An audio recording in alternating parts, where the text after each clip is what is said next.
Okay, take 100. In between breaking strings and packing and trying to sort out my life for a move. Yeah, I'm hoping that this take finally happens because we've tried so many times, but hopefully it works now.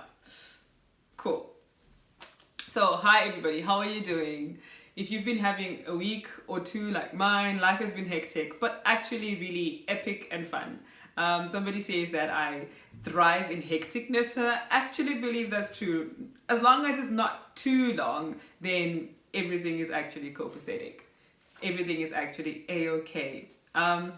But yeah, today I'm giving a talk on singleness again, Andy. I'm really hoping that the next Tuus, she will ask me to give a talk on something else other than singleness. But yeah, apparently it's my speciality.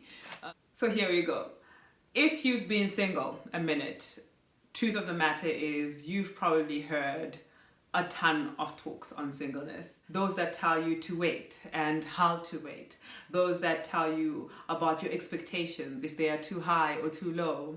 Those that tell you all about how to grow in your purpose as a single person, how to be a gift, how to serve, and how to follow God with all of your heart. You've also probably heard about things that could probably be keeping you single and how to fight against those or to get rid of those. And this talk, I really hope, isn't going to be one of those. Those talks are amazing and they're great. So definitely go for it, listen to them, and learn from them, because I do. I need it. They edify and they teach us so much. But there are times when you just want to let out, be, and maybe even cry. And so I'm allowing you to come into my little space and sit on a couch, be comfortable, and we're just going to speak heart to heart as singles, the things that happen in our lives as Christian singles who are trying to live out this life the best way that they can, and really feel that the vocation of marriage is their calling and it hasn't happened as yet. So I titled this talk, I'm Still Here, Lord. The question is, where is here? And I'm hoping that your here will be where my here is today, which is a good place to be. Hear me out. So, at the beginning of the year, I wasn't in a very good space. I was in a space where I was really wondering, Lord, did I make a mistake coming to live where I am, and regretting it? I was in a space where I needed to make a decision. Should I move? Should I not move? Should I keep this job? Should I not keep this job? And I was like all over in here and up here, totally and utterly mixed up. And I just couldn't make a choice. I was in a state of analysis paralysis. And for a person like me, that means that nothing works. Spiritual life wasn't working. Personal life, little that there is of that. Romantic life, that is non-existent. Work life felt dissatisfactory. Everything was just meh. Nothing was wrong with it, but it was so unfulfilling. And mainly because I was looking at myself and thinking, what are the things that I've been striving for and wanting and fighting for? Why have they not happened, Lord? And kind of felt as if the Lord wasn't answering my prayers. My prayer, He answers every single other prayer, but this one is kind of like He put on a shelf somewhere and forgot. The prayer of, Lord, I'm praying for my spouse that you protect him, but may I also meet him? I am waiting to be found. Help him find me. That prayer was totally and utterly as if the Lord was saying, we will listen to the rest, but this one, maybe next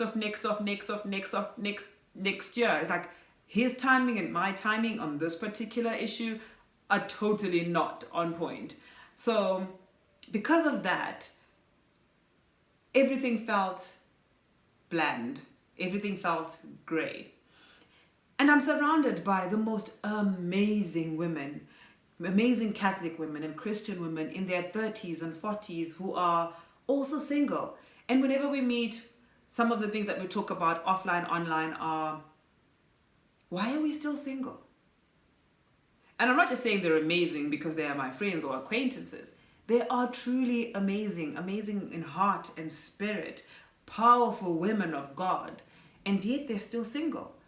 And these are all women with a yearning and desire for marriage, for having a family, and not for the sake of just ticking it off. They want a holy marriage, a marriage to a spouse that will lead them closer and closer to God. And I was wondering, why are we still single? And if you look across, there is a bit of a trend that people get married later and later in life in general, whether Christian or secular. But for Christian women as well, it's even later and later. And the question is why? And I like to call it, these whys are the signs of the times. For instance, in times gone by, women didn't go to tertiary education. We do. Women didn't have careers. We have those. As a result, this delays marriage quite a lot. You also become quite busy with the rest of your life that meeting somebody gets quite difficult. It becomes nearly impossible. And not only that, there's this sense of delayed adolescence that happens, not only in the men that we are hoping will ask us out, but also in women. There's so many other things that we think we want to fulfill before we meet that significant other. There's also a loss of community, because a lot of people where community is still strong, you get introduced to somebody by somebody who knew somebody, and as a result, you end up meeting someone who actually thinks the same way that you do. But our communities are rather fragmented. So trying to find someone in that community becomes very, very difficult. And then there's also the fear. We're scared.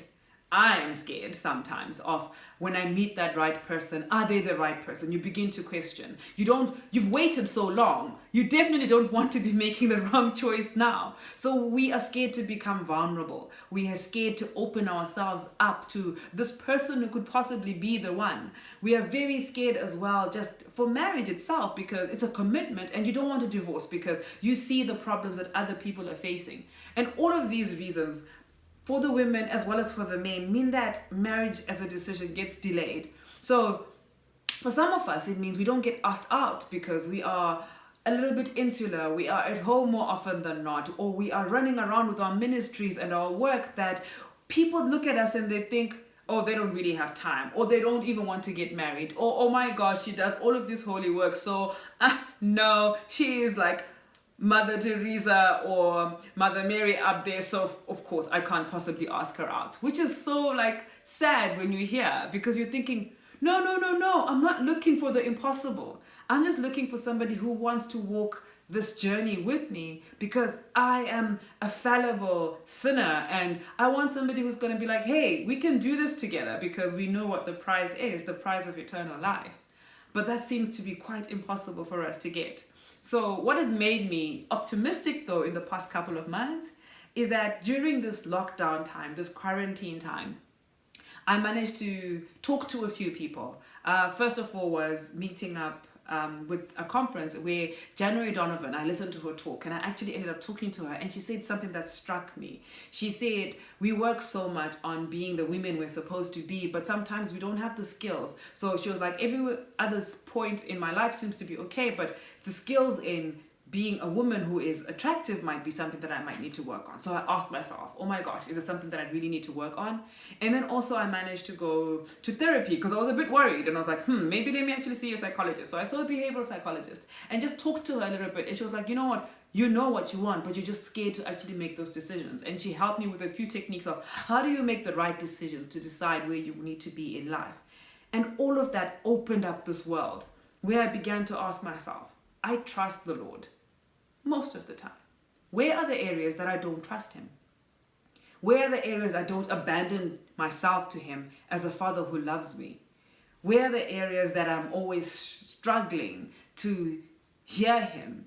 And realizing that because he's not answering this particular prayer, I had distanced myself from him. All of the reasons that people are still single, they're all true. But at the end, so what?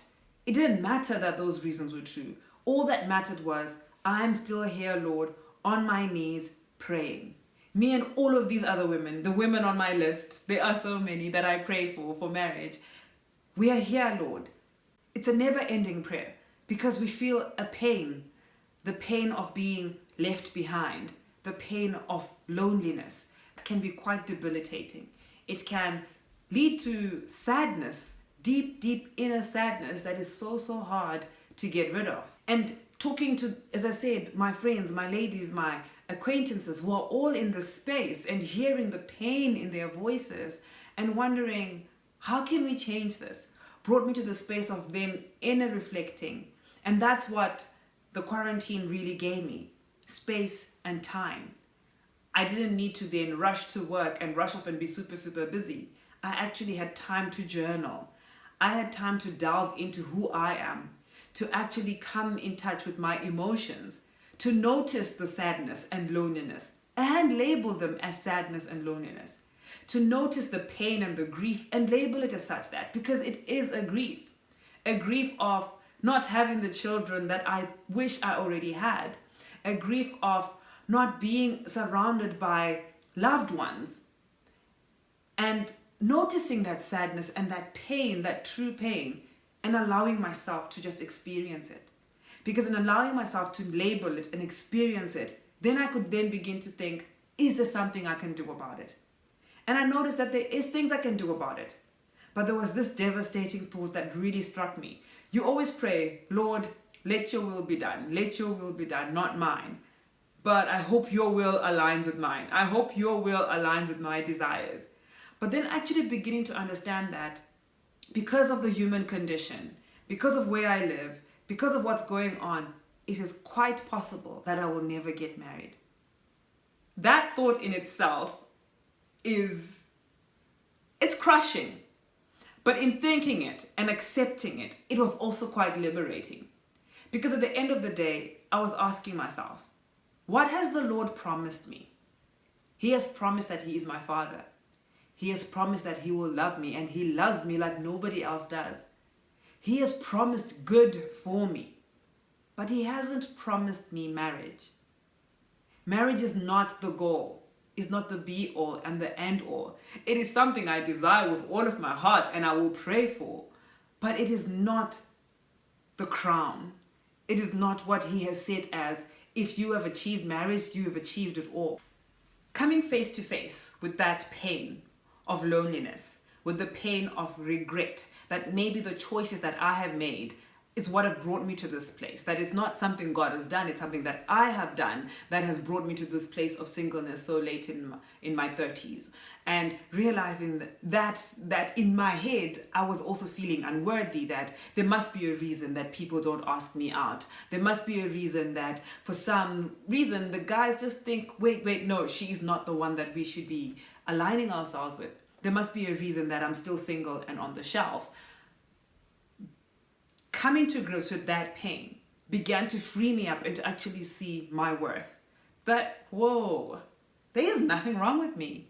I am made in an amazing way. I am worth so much. The Lord loves me as I am, and I don't need to change. He is always trying to better me, and He will always send people to me to tell me, be a little less selfish, be a little more open, align yourself with others, love more, do my work, be my hands, be my feet. Yes, He calls me to do all of those things, but He loves me because I am me, because I am Tsitsi, I am Diana, I am Gracia, I am who I am created to be. And suddenly, that whole saying, the Saint Catherine of Siena saying that if you allow yourself to be who you were created to be, you will set this world on fire. It began to become real for me. Suddenly within this quarantine, it was like, oh my gosh, the Lord has pressed upon my heart certain dreams, certain desires that I have kind of left on the side and kind of begun to fixate on this one, because guess what? My biological clock was ticking. And I was like, I left them. Why? And beginning to rediscover old me plus new me, because of course we change over time, has been such an amazing journey. Suddenly I've become more content. I am freed up. I actually have more hope. I do. Like, there was a time when you're just like, oh, well, maybe marriage isn't for me and it's not supposed to happen, and you just feel sad in that. But I'm actually more hopeful now, not because I am searching for it or because something has happened that tells me you're going to get married. No, but because I begin to feel that I am living in the space where the Lord is meeting me. I am feeling more and more me and more energized, and the people around me also begin to notice it. They're like, wow, you did that session at work, amazing. Oh, please, can you do this? I'm like busier than I've ever been. I'm making more music. I'm beginning to make video, which is hard, like this video. I am beginning to write. I am beginning to write poetry once more. I am beginning to compose once more. I am being a lot more creative, and I'm beginning to realize that the me that I am called to be is not a person who is just waiting to be found. The me that I am called to be has hurts, does want to be married, and probably needs to change a few things in order to get married. Not my standards, because my standards are very simple. He needs to be a person who is not going to lead me to sin. So a person who believes what I believe when it comes to contraception and marriage and babies.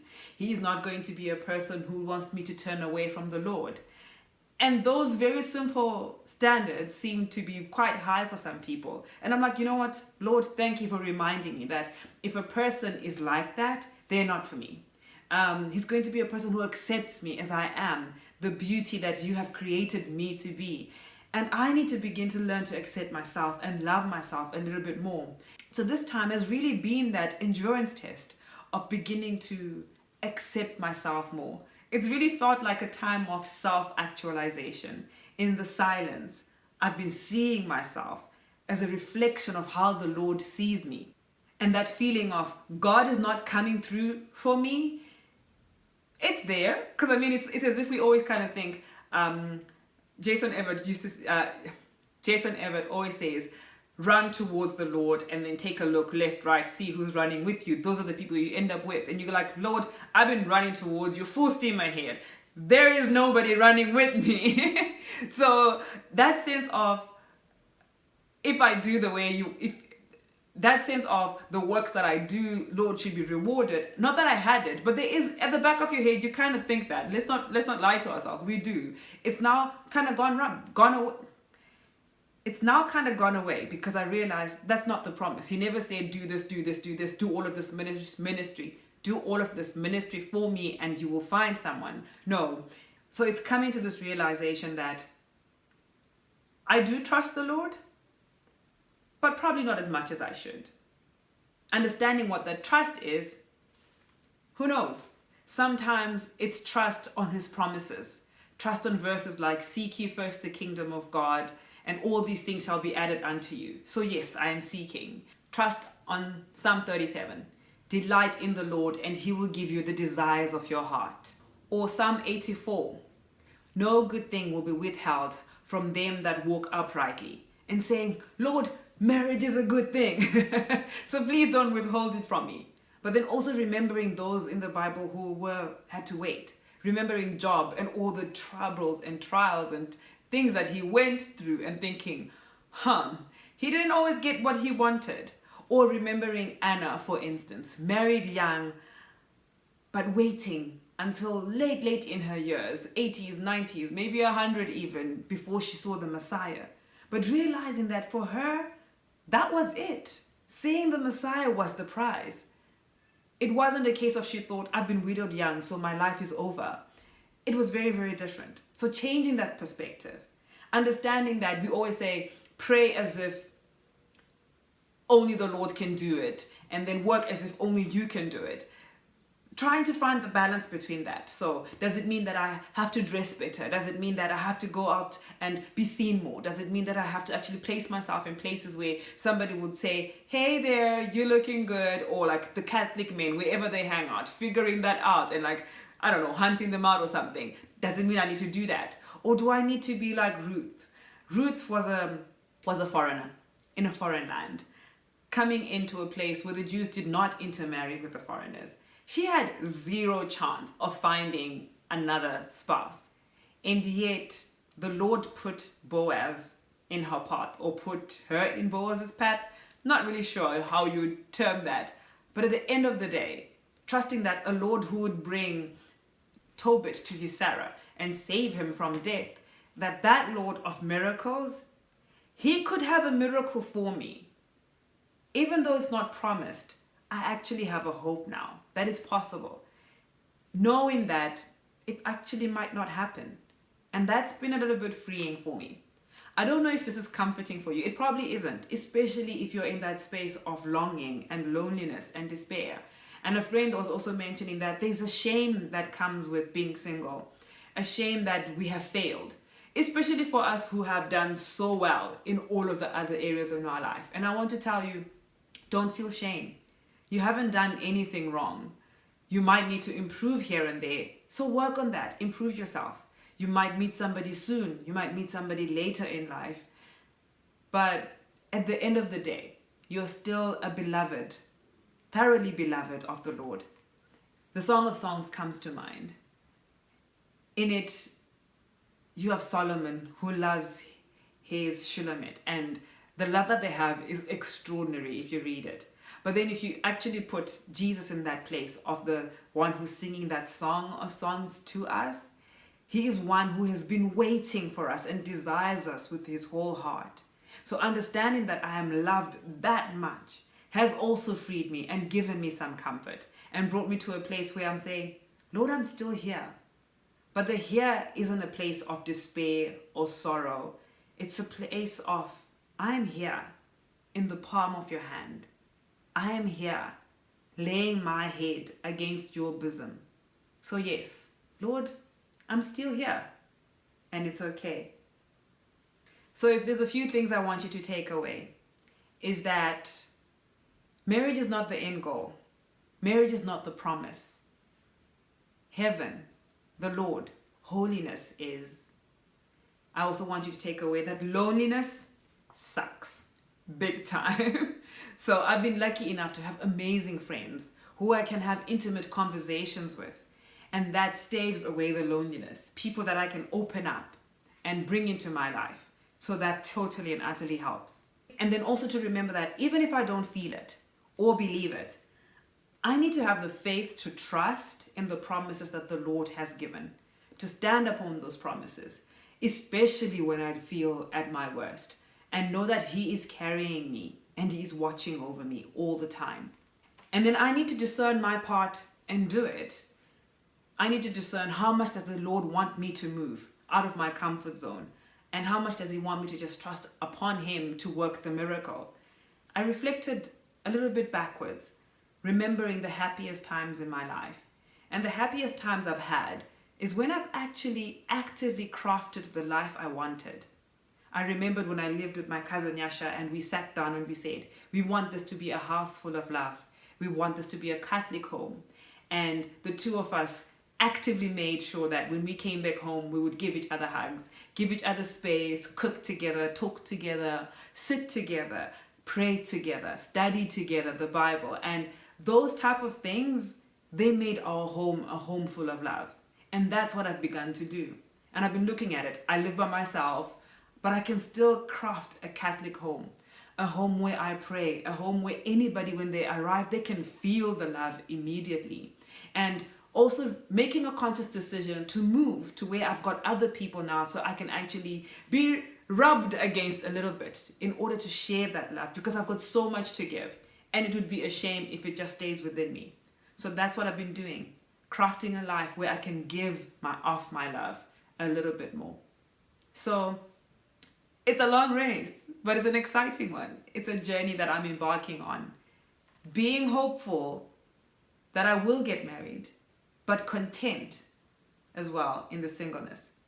That's today. Who knows? Tomorrow something might happen and I'll be in the doldrums again. But no, I really feel secure where I am right now. And if you're not feeling there and you just need somebody to talk to, somebody to rail at, somebody to tell your woes and your pains, I am really available. It's the one thing that I've been doing right now, calling people up and talking to them and understanding where they are, even if there's nothing I can do to help you practically. I can listen. So hook me up, find me on Facebook. If you have my number, call me up and we can have a chat and just see how life is, what the Lord has in store for us. He doesn't have in store for us little things. He has in store for us wondrous, wondrous things, even if we are single. But I feel the pain and I'm with you. And that is too long.